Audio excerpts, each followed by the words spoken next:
رسول اللہ صلی اللہ علیہ وسلم نے فرمایا کہ جب کسی بندے سے گناہ ہوتا ہے اور وہ اللہ کے سامنے ہاتھ اٹھا کے توبہ کرتا ہے تو اللہ فرشتوں سے کہتے ہیں کہ دیکھو یہ مجھ سے توبہ کر رہا ہے نا، اس کو یقین ہے کہ کوئی خدا ہے، کوئی رب ہے جو اس کے گناہ پہ سزا بھی دے سکتا ہے اور معاف بھی۔ حالانکہ بھی اللہ نے سزا دی نہیں ہے، کوئی نظر بھی نہیں آ رہی سزا اس کو یقین ہے کہ میرا کوئی رب ہے جو اس گناہ پہ سزا بھی دے سکتا ہے اور معاف بھی کر سکتا ہے، تبھی یہ مجھ سے گڑ گڑا کے معافی مانگ رہا ہے۔ تو میں اس کے عمل کی لاج رکھتا ہوں۔ بہت سے گناہ کرتے ہیں، نہیں ہاتھ اٹھاتے اللہ کے سامنے، اور اللہ کو دیکھنے کے بعد تو سارے ہی ہاتھ اٹھائیں گے، تو پھر تو سارے اٹھا لیں گے ہاتھ، توبہ کریں گے۔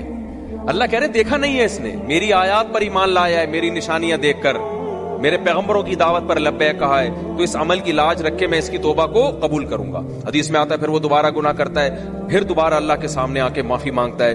اللہ کہتا ہے دوبارہ گناہ ہو گیا، پھر معافی مانگنا اس کی علامت ہے، اس کو یقین ہے کہ میرا کوئی رب ہے جو گناہوں پہ سزا بھی دے سکتا ہے اور جزا بھی دے سکتا ہے، معاف بھی کر سکتا ہے، تو پھر یہ معافی مانگ رہا ہے۔ نبی صلی اللہ علیہ وسلم کی حدیث کا مفہوم ہے 70 دفعہ بھی کوئی گناہ کر کے 70 دفعہ توبہ کرے گا تو اللہ اس کے اس جذبے کی لاج رکھ کر اس کے گناہ کو معاف کرے گا۔ اس کا مطلب یہ نہیں کہ آپ 70 دفعہ گناہ کریں، مقصد ایک سمجھانا ہے کہ توبہ میں تاخیر نہ کریں۔ تو اللہ معاف کیوں کر رہا ہے؟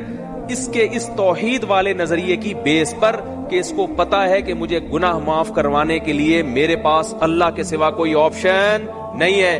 تو توحید اللہ کو بہت پسند ہے، شرک سے اللہ کو بہت زیادہ نفرت۔